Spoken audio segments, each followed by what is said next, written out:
Welcome back to the show, everybody. This is the Upper Tier on YouTube. Head over there, smash that subscribe and bell notification button. Audio versions show are available through Amazon Music, Google Podcasts, and Spotify. If you don't want to look at these three beautiful faces, you can get just the audio. Joining me tonight, our resident referee, Mark. How we doing, Mark? How's it going, lads? Thanks for having me on. Good. And as always, the Dazzler, Mystic, Mac. Darren, how are we? I'm all good, gents. Happy Friday. Well, good. This is another fun episode like the one we did last week where we're looking at a combined 11, but this time it's our all-time Premier League combined 11. Sure to create a bit of debate. I'm sure there'll be crossover as well, but we'll kick it off and have a bit of crack. As always, if you want to contact the show on Twitter at @the_upper_tier. If you want to email us, the Upper Tier Podcast at gmail.com. And if you want to head over there, we're on Facebook and Instagram, the Upper Tier. So where do we begin? We're going to begin between the sticks, Darren, and we let you kick it off, being our kind of resident goalkeeper, if you like. Cheers, lads. Happy Friday. Sláinte.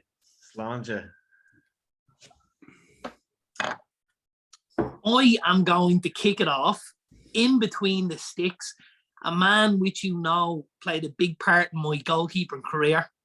This guy was like just an idol for me, I have to say. And the way he played the game, I kind of tried to take as much of what he did into my game.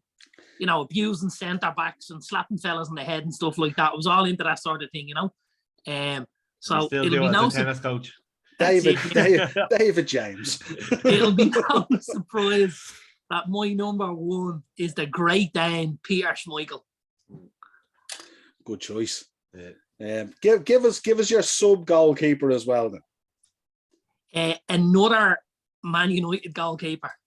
I have to say, stretching it now. It was actually a close enough call, because I got to say, while he came to United very, very late in his career, I think his impact on the club was massive. You know, there was a real steadying of the ship when he came in. For my money, it was probably the first time we got a keeper in since Schmeichel that actually settled us down in that position. You know, up until then we chopped and changed. We had Toyibis and Bosniches and Barthez and Van der Heijs and all of these lads. But when Edwin van der Sar came in, he really solidified things at United. And the only gripe I have with Van der Sar is that he didn't join United earlier. Very good. Two good picks. Now, just before our viewers get run away on this, it wasn't our all-time Premier League Man United 11. So just in case you're getting confused there by Darren's picks. No, but, I mean, when you've dominated the competition for the last 30 years, you're going to have an awful lot of players involved in the shake-up. Like, don't forget that. It's not the last 30 years. It's the previous 20 years. You haven't done that in 8 years. Get out of the garden, will you?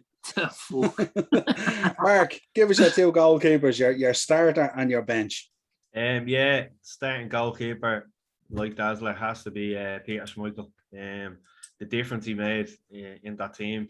He obviously had the likes of Bruce Pallister, Erwin Parker, same back four every week, and he was behind them. And I remember sitting down the road having a pint with Gary Pallister here with my brother-in-law Dana one time we were talking about him, and he said the thought of him coming out of your 18-yard box shouting at you just put the fear right through you. And Gary Pallister would be the same size as him, same stature and all. And he said he used to shit himself, like, you know.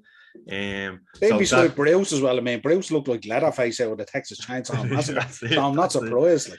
But now just his style though, you know, because remember he was a handball goalkeeper. That style of jumping out and you know, we hadn't really seen that before, so we brought that over here as well. So star shape. Yeah, exactly. Yeah, so for me, he's my number one. Sub goalkeeper, a keeper I admired when I was a kid, and I always thought was an absolute legend. Some of the saves he used to pull off was unbelievable, and again, he always had a good back four in front of him. So I'm going with David Seaman as my sub goalkeeper. Great mustache as well. Great mustache. Remember the ponytail? The old Tom Selleck. Yeah, he lost a run of himself with the ponytail, I think, a little bit, yeah. And then he dropped some bird on our head and dancing on ice a few years later, so he lost it then, you know. Now Schmeichel is my number one and David Seaman is my sub goalkeeper. Good choice. Similar to yourselves, as hard as it is for me, but there's no argument really. I went with Peter Schmeichel as well. I was thinking about it today, And I was caught between himself and David James. No, not really. I know who you went. I know who you went for your sub-keeper. I don't think you do.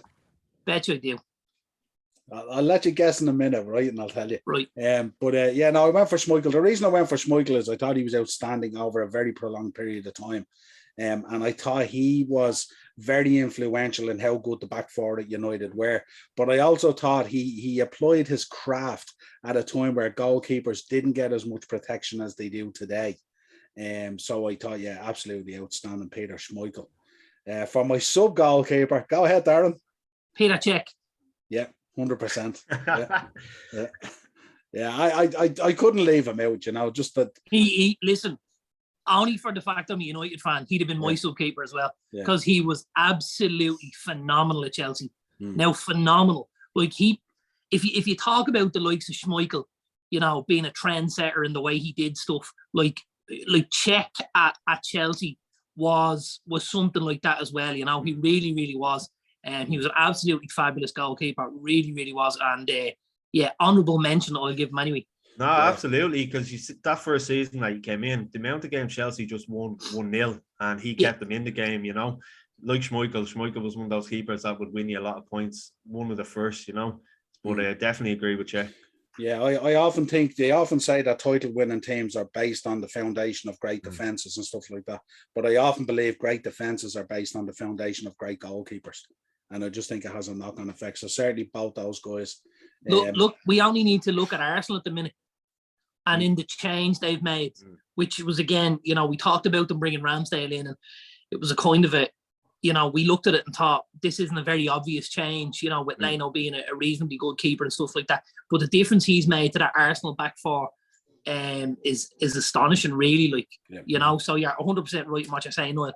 That goalkeeping position is the basis of your back four. And if you get that right, it'll go a long way to setting the tone for the rest of the lads as well. Yeah. Liverpool is the prime example. Since they brought in Alisson. I mean, the joys of Mignolet and Karius. No more to be said. Right, Darren, give us your back four and then whatever subs you have associated. I didn't really go for lots of subs in the defensive positions, but I'll give you me back four. Right back, solid, good engine on him, up and down all day. Took an awful lot of flack while he was playing football. But I think now that he's finished playing football, he gets an awful lot more credit for how good he was, My right back is Gary Neville. In the two centre-back positions, one of these will be relatively obvious, I hope, but the other one will probably be the contentious decision. This is your San Maximum moment from last week, is it? Well, it's not San Maximum, but it's certainly like when we talk about defensive duos, we talk about defensive duos, and actually, as it happened, I saw a post earlier on again about his defensive partner, and everybody waxed lyrical about his partner and said, he's the best defender to ever play in the league. I don't think this guy's partner was the star of the show. I think this guy I have in my team was the star of the show. I know where this is going. So I have Rio Ferdinand. United fans love Nemanja Vidic. We've sing the song about him and stuff like that and how good he was.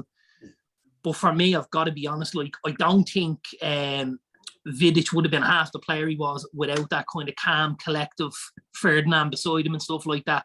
That footballer, that ball player, he was so athletic, quick, strong. Ferdinand is my first choice. And I'm going to put in beside him a man who you may not leave your wife sitting beside him, but you could certainly leave your goal empty beside him, because that is one John Terry, and he is he's absolutely phenomenal. Really, really is. A player. There's not lots of players you look at from other teams and you go, "Geez, I would have loved him." John Terry, I would have absolutely loved John Terry at Man United. Would have loved him. Not only was he a great defender, but he brought shithousery to a new level at stages as well, and we're all about that as well. And then left back, a guy who played alongside John Terry, Mr. Ashley Cole. Super, unbelievable left back. There was other choices, but for me, Cole's the best left back we've ever seen in the league, And I've only got one defender on the bench. And my one defender, you know, when you talk about teams being synonymous for defending, it was the 1-0 to the Arsenal for a long time, wasn't it? And I had to go with Tony Adams. I just think the guy was unbelievable. You know, he put his head in where fellas wouldn't put a boot in. And he was brave, he was courageous. You know, he's passionate. Even when you see him talk now when he does interviews, he doesn't do lots of them, but he's so articulate, he's so knowledgeable when he speaks and stuff like that. And he was a serious centre-back as well. So I've gone with Tony Adams on the bench, and that's all my defenders I have. It's a great show. Arsenal did a great back four as well. Lee Dixon, Winter, Bornados as bold. Yeah, You know what I mean? I mean, it's amazing when you look at Arsenal and you see the troubles they've gone through, and they can't get it clear in their head that they were always built on this great defense. You know, Sol Campbell. You know what I mean? Just to name a few. Mark, give us your defense. Great shouts there, Darren. Thank you. Back four. Your right full is former United player, one of my favourite United players ever, Mr. Consistent, Dennis Irwin. Proper fullback. He used to get up and down. He used to score free kicks, penalties, especially at the start, the earlier years in the Premier League before Beckham started coming in and all, you know. And like I said, he always gave a 9 out of 10 when he was playing for United. He didn't do anything kind of overly prolific, you know, on the pitch, step overs or whatever. He just done the right things at the right time, you know. Yeah. Centre half, I'm going with John Terry as well. I have him down. Obviously, not what he done off the pitch, but what he done on the pitch. He's just. You mean who he done off the pitch? Yeah, exactly. That's it. Well, lucky enough, Wayne Bridges and me left full, so it's all right. Build a bridge and get over it. So I have Erwin, Terry, and I have Vidic as my other centre half. I have a soft spot for in the Mania because obviously my dad was a centre half back in the day. My dad was a centre half that would get stuck in and put his head anywhere, and it reminded me of him. But not only that, he won me a lot of money over the years. I had him in his first game. Our first goal he scored was against Wigan, and I had him at 10-1 to score any time. And every single match after that, he used to do him. So he used to win a few quid on him as well, you know. Do you have him trying to send an offs, no? No. We won't talk about that. And then at left full, I'm in agreement with Dazza. I've actually Cole at left full. Obviously, what he done with Arsenal and then getting the move to Chelsea. I know, listen, Arsenal fans are always going to be a bit bitter about it, but you can't deny what he brought to the Chelsea team when he got the move in the end, you know? Yeah, good show. I'm exactly similar to you boys. The only difference is I went with a back four of Neville, Terry Ferdinand and Dennis Irwin, and I'd Ashley Cole on my bench. Oh yeah. On my bench I have Everett Adams, Tony Adams and Patrice Everett just to very good. Get the United just for the shithousery, yeah. There's an awful lot of harmony there in those selection lads. Is everyone feeling all right this evening? Hey. Yeah. Viewers will think that we sent them to each other beforehand. I know. I'm sure the midfield is going to generate a lot of discussion without a shadow of a doubt. Mark, you kick off the midfield first. I've gone for the midfield. I've gone for one holding midfielder and then obviously let the other roam free. So in no particular order, on the left-hand side, I have the one and only Ryan Giggs. Absolutely wizard. First proper winger probably since George Best. You know, in England, obviously you had Sir Stanley Matthews before that. Bessie came in, then Giggsy, one club man.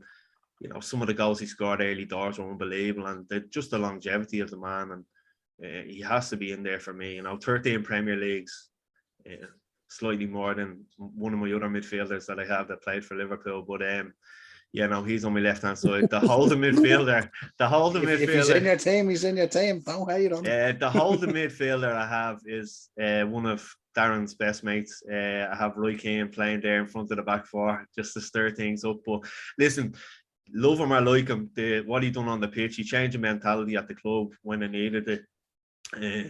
You know, he didn't score. He scored 33 goals altogether. 2 of them were on his debut against Sheffield United. But what he brought to the team on and off the pitch, you know, was unquestionable. You know, so he is that. The other one kills me to say, he's probably one of the there's two players that haven't won a Premier League medal in my team, but Stevie G is one of them. He's in it. he could have an FA Cup scalp on Monday night. You never know. But yeah, he's there. Listen, it speaks for himself. He won games on his own for his turn teams on their head. He was just unbelievable. How he rallied the troops around, you could see it time after time.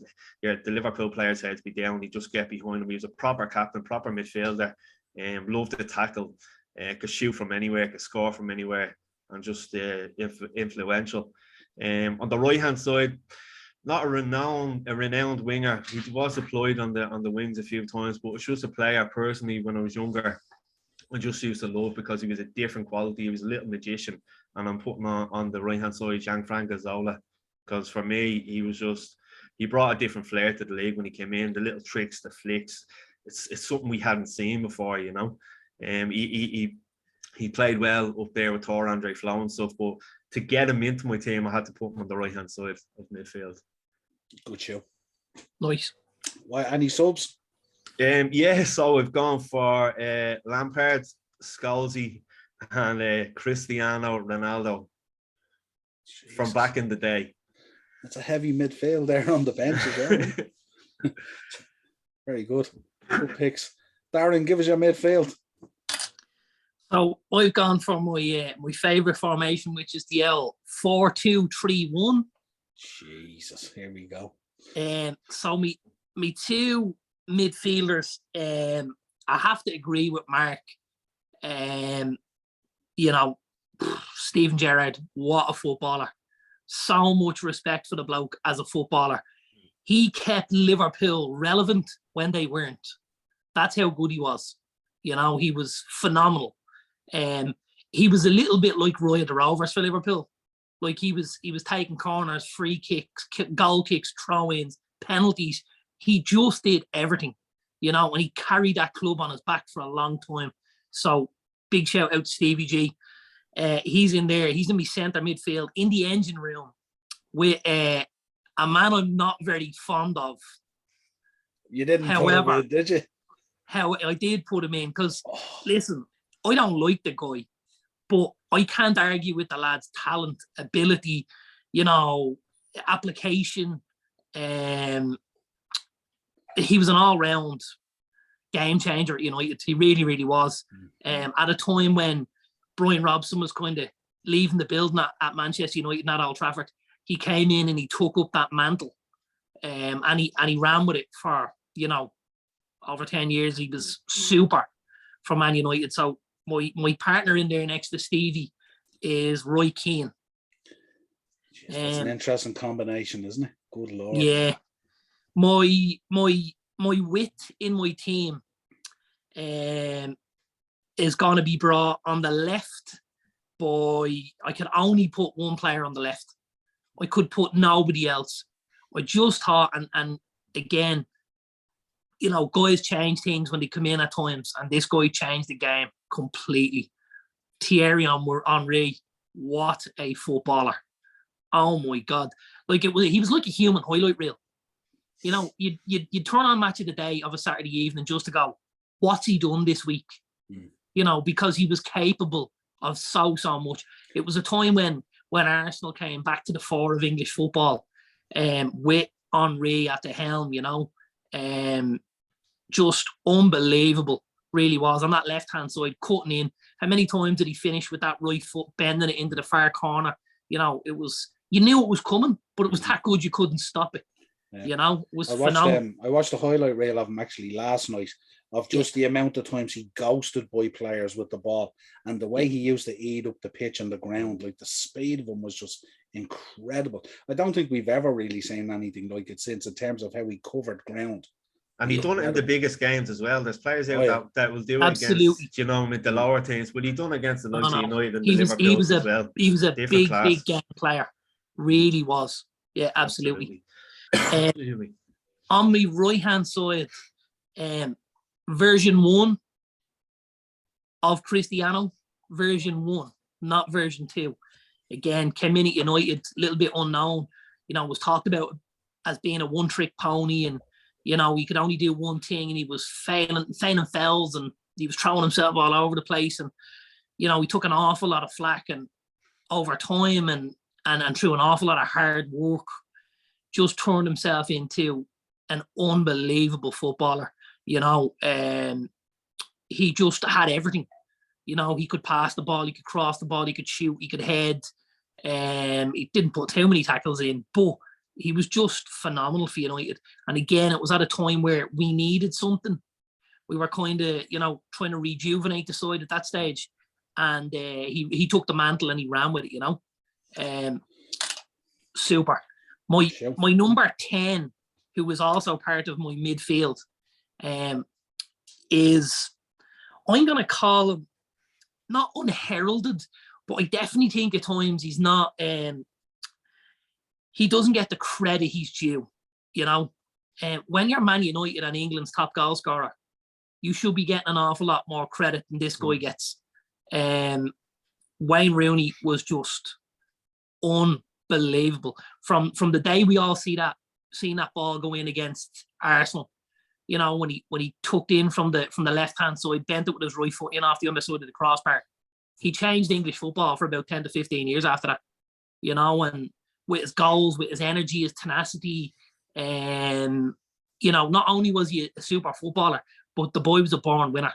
You know, he wasn't happy unless he was winning games. And even at times he was winning games, he still wasn't happy because he wanted perfection. He strived for better and he wanted more, you know. And he is my number 10 in behind my striker. My honourable mentions to the bench, I have Mr. Paul Scholes. I have Mr. Patrick Vieira. And I had to get him in somewhere, lads. My own mate, Hague Club himself, David Beckham. I just love the man. Have a man crush on him. So I just had to get him in. You know? So I've got Beckham, Scholes and Vieira. We'll join Van der Sar and Adams on the bench. And I got a couple of attackers there as well in case we're short of goals up front. Happy there. Coles, just before you start your midfield, just between the midfielders and the forwards on my bench, I just put a name down because I thought he was a legend of the Premier League. You know, he played for the likes of Leeds and Newcastle about and stuff. But Gary Spades, I just put his name down there. So I just wanted to mention him because what he done in the league, you know, was unbelievable. And anyone that talks about him just talks about him with the highest regard. So, excuse me, I just said I'd mention Gary Spade as well, you know. And an awful tragedy in the end. Yeah. Yeah, absolutely. Absolutely. Well, lads, I went for a 4-3-3. So in my three across the midfield, obviously, you know who's in the middle. It's Stevie G, of course. Did you not put him on the left where he used to play for England? No, because the combination of him and my other guy in midfield playing for England never worked out. Right, okay. We know where this is going. So my other midfielder I had in there was, of course, Frank Lampard. They're the two that I went with, which is questionable in terms of how they play together for England. But Can I just throw out there, you know, we're not on the Dynamo Podcast Network anymore. You don't have to brown nose to Eno trying to get Lampard in there. That's a fucking shocking show. That is, I have to tell you. Darren, it's better than Jorginho. Jesus Christ. How do you get Lampard in there? I'm not finished yet. And my third midfielder, which is going to cause even more friction with you United boys, would be the flip side of Roy Keane, Patrick Vieira. So that's what I went from my three. Two reasonably attacking midfielders and a man who could hold that position. Vieira, who was outstanding again. Another proper athlete in the middle of the field who never shrieked a challenge. And he got the best assist in the FA Cup history. You have an all-time Premier League 11 and you don't have one Man United player in your midfield. Hang on, I'm about to tell you my bench. So don't. No. In your midfield. No. But Darren Vieira, the best assist in FA Cup history, you had to give it to him, you know. That is. He passed the ball to Giggs. So then. That is unbelievable. So then my honourable mention on the bench was Paul. Honourable mention. Here we go. Was Paul Scholes. And the gas thing about is I left Roy Keane out for you, baby. Now you've let me down because I knew you wouldn't want him in there. So I said I wouldn't go with him because I thought you wouldn't go with him. I knew Mark had happened. Right. Darren, give us your front line. I've only got one left. And you've probably one on the bench as well, a couple on the bench as well, haven't you? I've got three on the bench. 4 strikers in the squad. Let's do this. Yeah, a little bit of you need firepower. Not that you'd need firepower if you are starting with the GOAT of strikers for me in the Premier League. Breaks me heart that he never signed for Man United. But Alan Shearer, what a footballer. Oh my days. The boy could do it all. You know, the goals and the variation of goals he scored and the variety of goals he scored. There was little headers, there was bullet headers, he was towering over defenders, there was tap-in, free kicks, volleys, you name it, he could do it. Alan Shearer, take a bow. You are the best striker to play in the English Premier League, bar none. None. And I'll have it with anybody. Come at me with your Drogbas. Come at me with your Agueros. These are all getting fucked out. Alan Shearer is the absolute man. Honourable mentions. My bench. Dennis, the genius Bergkamp. Yeah. Gianfranco, the magician Zola. And Eric, the King Cantona. Very good. Love it. Very nice. Not too bad. Yeah, the one thing, when you think about Shearer and how he scored so many goals of so many varieties, and you think about back then in the league and stuff like that during his time, a lot of the front men at that stage used to score so many different varieties of goals, you know, something that's badly missing these days. These days, guys have a kind of a way of how they do it, and they generally don't mix it up. So, yeah. Mark, Frontline. And he had the most boring celebration in Premier League. I was about to say that if he only had a decent celebration or something. Well, remember that volley he scored against Everton, 30 yards out, and he just runs off like this. You're like, oh, Jesus. My front two, one of them's in Darren's team. It's the man himself, Thierry Henry. Listen, it's self-explanatory, isn't it? You already said about him. He has to be in any sort of Premier League 11 team in my eyes. Obviously part of the Invincibles as well. So, and the other man is another French man, and Darren's just mentioned him for nostalgic reasons. I have to go with the king himself, Eric Cantona. As you can see, there you go, the king. You need to put the collar up on that jersey. I know. It kept falling down. I was trying to do it earlier, but and I want to say as well, that glass is Elvis, not Eric Cantona. Don't try and pull that one on me. No, that's a drink to Eric, the king. Listen, the two French boys up front. Imagine being a defender playing against them two, you know. But on my bench, I have the man that Darren just mentioned, Mr. Alan Shearer, who I actually like watching on the Match of the Day now as well. I think he's a bit of crack, like, you know. I used to think he was a bit of a dry shot, but he's actually all right. And Dennis Bergkamp is on the bench as well. But I have one other that I think he changed the game completely. It's Francis Jeffers. Oh yes, no, he certainly did. He did. No, my two strikers are Shearer and Bergkamp. I think, you know, any club to have players like that. Bergkamp for me was just unbelievable. You know, the little touches. Remember that goal against Newcastle, that he scored. He flicked over. But you remember the two goals he scored against Leicester in Filbert Street that time? Yeah, as well? Leicester was the flick. Newcastle was the spin off the outside. When he flicked and went around. But like the two goals against Leicester in that one game, like that was just. And I think Casey Kelleher was in goal that day, and he was a decent keeper back in the day, you know. So for me, yeah, they're my strikers. Awesome, good show. Well, I obviously went with a front three, so that's it gives me a bit of manoeuvring there, you know, so I like that on a 4-3-3. So I went with Alan Shearer, of course, because I don't think it's very hard to pick a combined 11 for the Premier League and not have Alan Shearer up front. I think the most sensible thing you've said all night, Niall.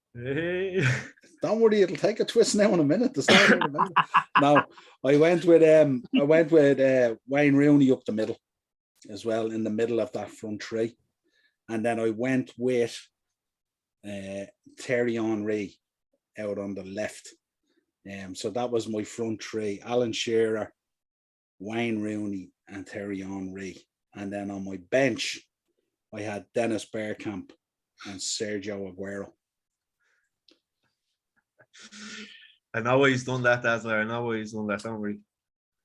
We won't rise Aguero! That's all right, Niall. Sometimes one goal is enough. That's all right. He's getting worked up. Look. You had no Man United midfielder. Hey, Paul Scholesy on the bench.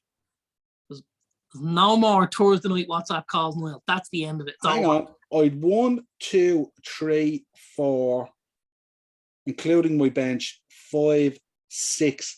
I'd 6 United players, including my bench and my full combined. That's probably more United players than you guys had, is it? Nearly.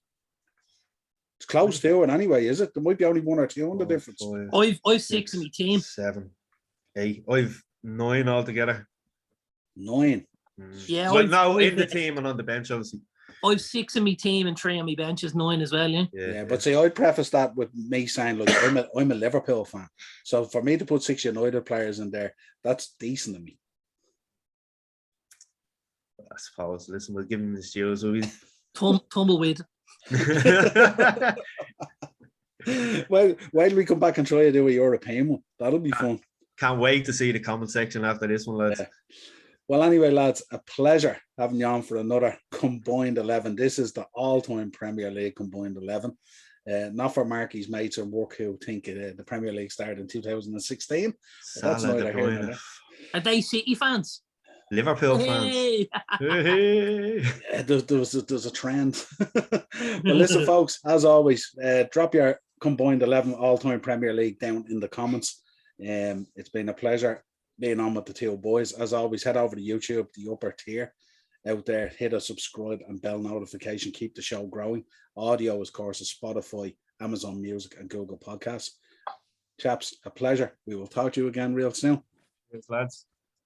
Cheers, boys. Sláinte.